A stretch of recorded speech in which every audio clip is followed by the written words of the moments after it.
اعوذ باللہ من الشیطان اللعین الرجیم بسم اللہ الرحمن الرحیم۔ فقہ میں ہم خمس میں تھے۔ خمس میں ہم نے کہا کہ وہ مال جو حلال اور حرام مخلوط ہو جائے وہاں پر آپ نے خمس دینا ہے۔ خمس دینے کے لیے ہم نے کہا تھا ایک شرط تو یہ ہے کہ اس کا مقدار معلوم نہ ہو، اور دوسری شرط یہ ہے کہ اس کا مالک بھی معلوم نہ ہو۔ اب اگر مالک معلوم ہے یا مقدار معلوم ہے تو پھر خمس کی بات نہیں ہے۔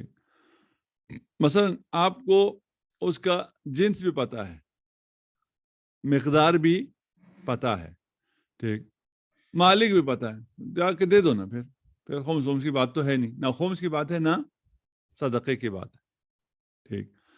آپ کو جنس بھی پتا ہے اور مقدار بھی پتا ہے، مالک نہیں پتا، مالکین کا پتا ہے، یعنی یہ چیز یہاں کوثر سے ملی ہے، کوثر کے 200 طالب علموں میں سے کسی ایک کی ہے،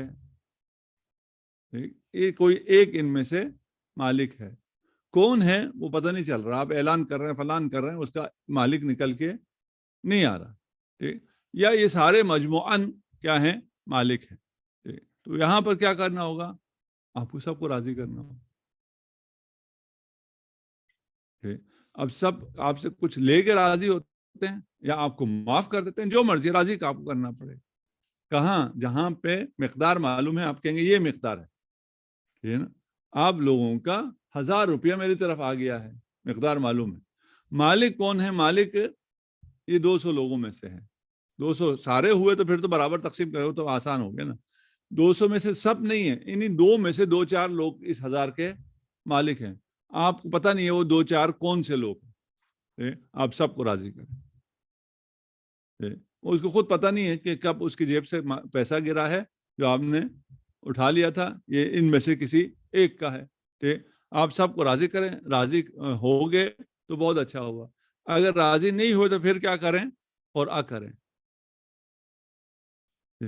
لیکن اگر عدد غیر محصور ہو، اتوار بازار سے آپ کو ملا ہے، وہاں تو عدد غیر محصور ہے، آپ کتنوں کو راضی کرتے پھریں گے، کس میں قرعہ کریں گے، کچھ بھی نہیں کر سکتے، وہاں کیا کریں گے، وہاں پہ آپ صدقہ دے دیں گے، مقدار معلوم ہے 1000 روپیہ ہے، جنس معلوم ہے، مالک معلوم نہیں ہے، یہاں خمس آئے گا، نہیں، یہاں خمس نہیں آئے گا، ٹھیک ہے نا، یہاں البتہ یہ ہے کہ وہ 1000 آپ نے اپنے حلال میں کیا کر دیا، مخلوط کر دیا، آپ نے اپنے والیٹ میں رکھ دیا، آ کے پھر آپ نے بینک میں ڈال دیا، اپنے فلان کر دیا، وہ مخلوط ہو گیا، وہ 1000 یوں الگ سے موجود نہیں ہے، ٹھیک ہے نا۔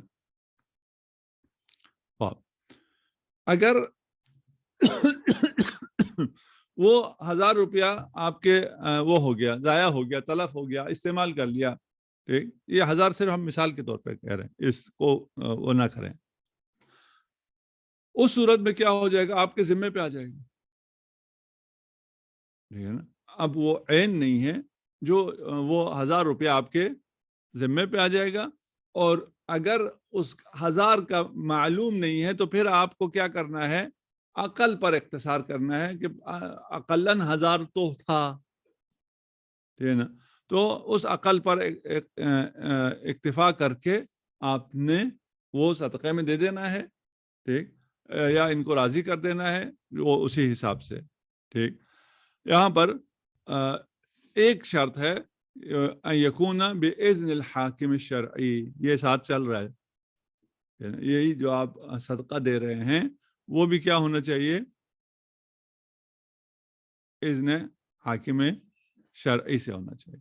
خوب، اب ہمارا اصل مسئلہ کیا ہے، اصل مسئلہ یہ ہے ہمارے پاس کہ ایک مال ہے جس کا مقدار ہمیں معلوم ہے یا نہیں ہے، ٹھیک ہے نا، مقدار معلوم ہے، مالک معلوم نہیں ہے، ٹھیک ہے نا، وہ ہمارے مال میں کیا ہو گیا ہے، مخلوط ہو گیا ہے 1000 روپیہ، ٹھیک ہے؟ وہ مخلوط ہو گیا ہے، اب وہ 1000 صرف میں کہہ رہا ہوں مثال کے طور پہ کہہ رہا ہوں، کیونکہ 1000 مکس ہونا اور ہے، گندم کا مکس ہو جانا اور ہے، ٹھیک ہے نا، یہ سب مثالوں میں آئے گا، مقدار معلوم ہے، مالک معلوم نہیں ہے، ٹھیک، یہاں پر تین اقوال ہیں، علماء نے تین چیز کہی ہے. ایک یہ ہے کہ اس کی طرف سے صدقہ دے دو. ٹھیک. ہاں، اگر آپ نے اس کی طرف سے صدقہ دے دیا مسئلہ آپ کا حل ہے. ٹھیک. دوسرا کیا ہے، آپ نے وہ 1000، میں دوبارہ کر رہا ہوں، 1000 میں مثال کے طور پہ کر رہا ہوں، 1000 لیا، وہ 1000 آپ کے 5000 کے ساتھ مخلوط ہو گیا. ٹھیک ہے نا. صدقہ بھی تو حل تھا، آپ نے 1000 صدقہ دے دینا تھا. پہلا قول یہ ہے. دوسرا قول کیا ہے، خمس دو. ٹھیک. اچھا، وہ پیسہ جو مقدار معلوم ہے آپ کے پیسوں میں مخلوط ہو گیا ہے. صدقہ تو معلوم تھا 1000 تھا، 1000 صدقہ دے دیا. اب اگر آپ خمس دیتے ہیں تو اس کا خمس کم بنا، 500 روپیہ بنا. ٹھیک.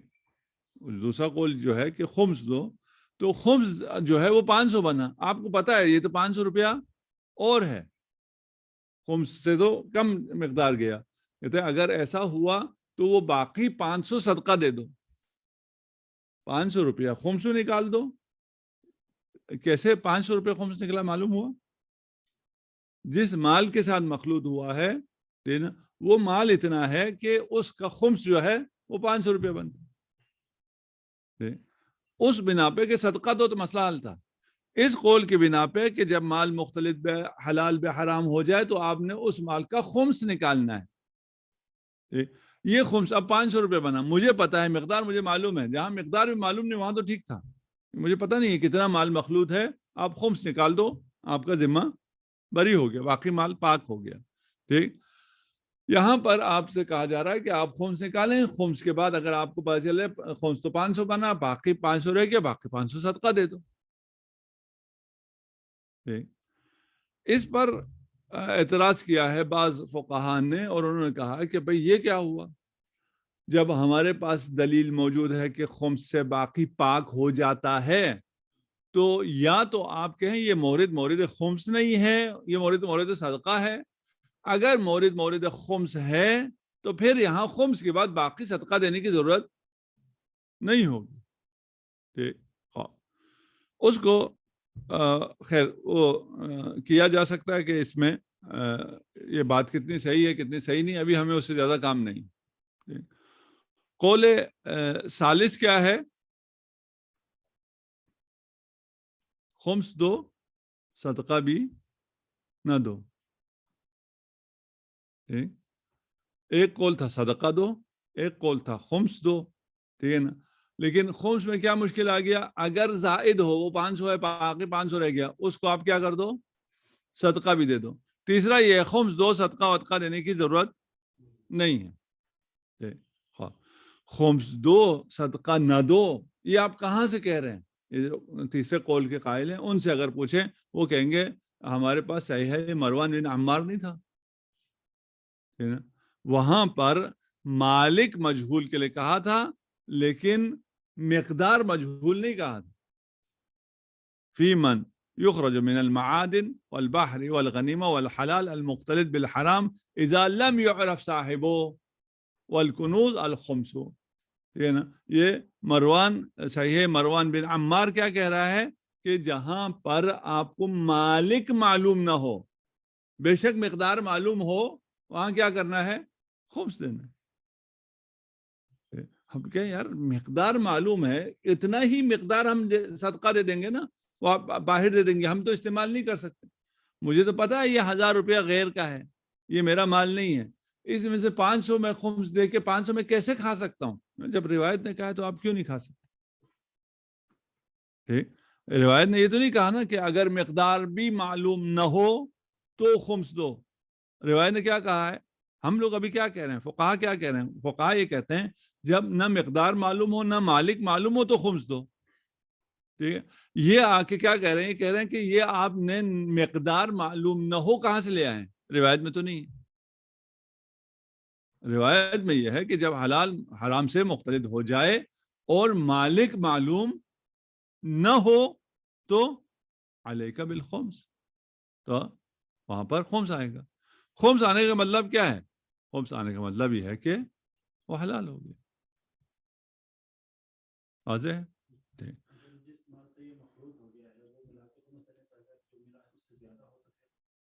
زیادہ ہو گیا تو بہت اچھا ہو گیا نا. ہم ابھی کم پہ کہہ رہے ہیں, ٹھیک ہے نا. ان پہ اعتراض یہی ہے جو آپ کہہ رہے ہیں. مثلا میرے پاس 1 ملین روپیہ ہے, یہ ادھر سے آ گیا 1000 روپیہ, وہ 1000 جا کے اس ملین سے مخلوط ہو گیا. اب میں خمس نکالوں گا, ملین کا خمس کتنا بنتا ہے؟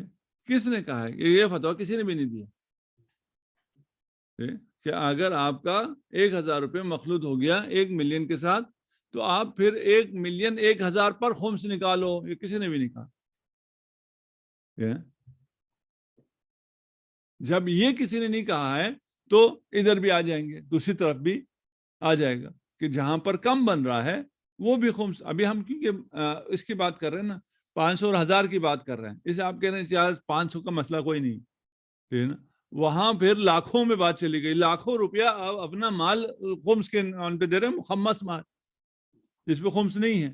وہ خمس کیوں دے رہے ہیں؟ اس لیے کہ اس میں 1000 روپیہ مخلوط ہو گیا, اس لیے لاکھوں روپیہ خمس دے رہے ہیں. یہ تو کسی نے بھی نہیں کہا. ہم اس روایت کا کیا کریں؟ روایت نے نہیں کہا کہ مقدار معلوم نہ ہو, کیونکہ یہ تو معلوم ہے.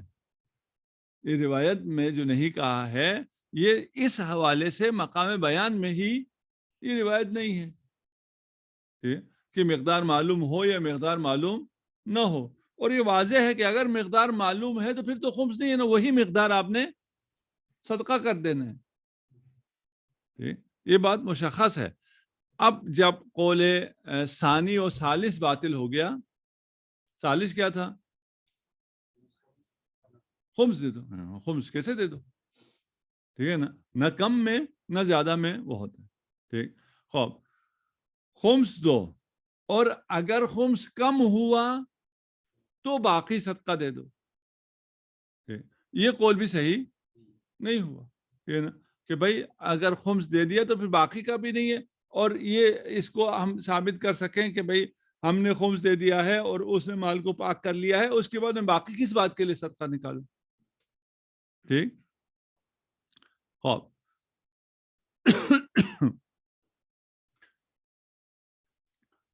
پھر رہ گیا کہ آپ کے پاس اگر مال ہے وہ مختلف حلال حرام سے ہو گیا ہے, مقدار معلوم ہے, تو آپ کو پھر وہ مقدار کیا کرنا ہے؟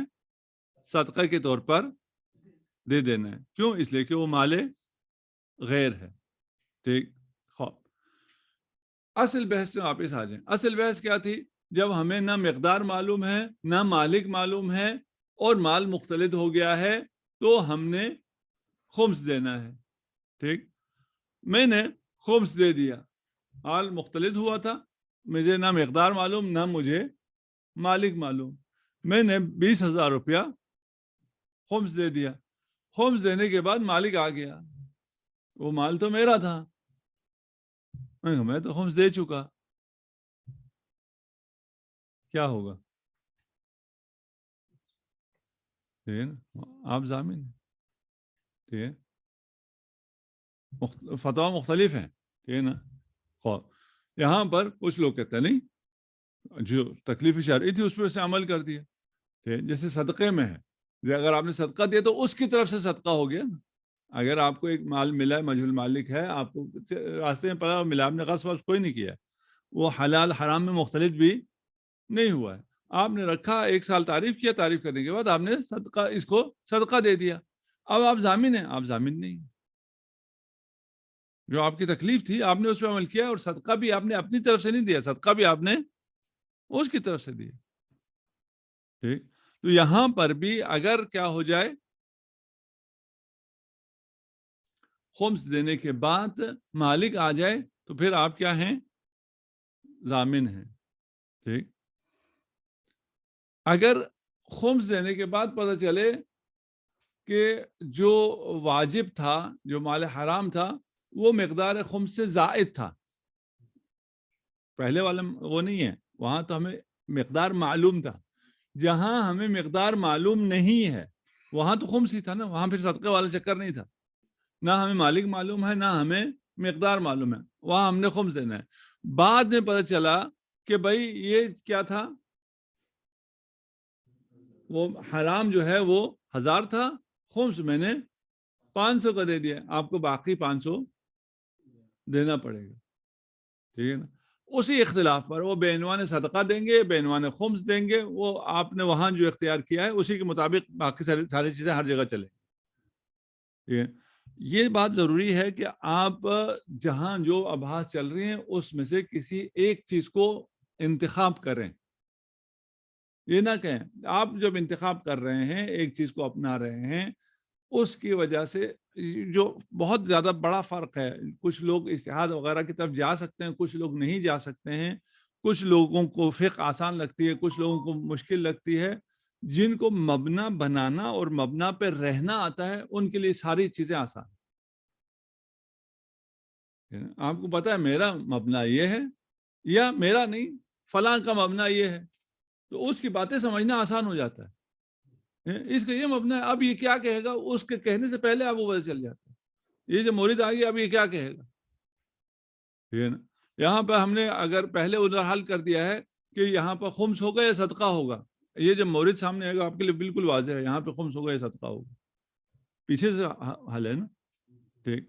خوب یہاں پر اس نے جو خمس کے طور پر دیا تھا وہ کیا ہو گیا، 500 تھا، اصل وہ 1000 تھا، مقدار بعد میں معلوم ہوا ہے، اس وقت معلوم ہو تو پھر پچھلا بحث تھی. یہاں پر اس کو یہ 500 روپیہ مزید دینا ہے، بینوان صدقہ دے یا بینوان خمس دے. ٹھیک ہے. کیونکہ ابھی ہم خمس کی بات کر رہے ہیں کہ اس پہ خمس ہے، اور اس پہ تقریباً اتفاق بھی ہے کہ اگر نہ مقدار معلوم ہے اور نہ مالک معلوم ہے تو خمس ہی ہے. وہاں بعد میں مقدار معلوم ہو گیا خمس دینے کے بعد، تو جو نقص ہے وہ بھی آپ کو بھرنا پڑے گا. ٹھیک. لیکن خمس دینے کے بعد اگر آپ کو پتہ چل گیا کہ آپ نے تو زیادہ دے دیا ہے، کیا کریں گے؟ جن کو دیا ان کو جا کے پکڑیں گے گلے سے، نکالو واپس. بھائی آپ پہ جب بات آئی کہ آپ نے کم دیا ہے تو آپ کو تو گلے سے پکڑا گیا کہ بھائی باقی نکالو. ٹھیک. اب اگر آپ نے زائد دے دیا ہے پھر کیا ہوگا؟ انشاءاللہ ثواب ملے گا. پھر مولویوں کو ملا ہے، وہ واپس دینے والے وہ نہیں ہیں. ٹھیک. یہاں پر پھر یہ ہے کہ وہ واپس نہیں لے سکتا ہے. ٹھیک. باقی انشاءاللہ خدا کرے کہ آپ کا کبھی بھی مال حرام سے مخلوط نہ ہو. ٹھیک ہے نا. اور یہ مسائل ہمیں پیش ہی نہ آئیں، یہ مسائل ہمیں صرف لوگوں کو بیان کرنے کے لیے پیش آئیں کہ اگر مال، کیونکہ لوگوں کا تو ہو جاتا ہے، مخلوط ہو جاتا ہے. ٹھیک ہے. دعا تمام مومنین کے لیے کہ خدا ان کا مال جو ہے حرام سے مخلوط نہ کرے، اور اگر حرام سے مخلوط ہو گیا ہے تو اسے انہیں پاک کرنے کی توفیق عطا فرمائے، اور ہمیں یہ مسائل سیکھ کے ان مسائل کو آگے بیان کرنے کی خدا توفیق عنایت فرمائے. صلی اللہ علی محمد وآلہ الطیبین الطاہرین. اللہم صلی علی محمد. اللهم صل.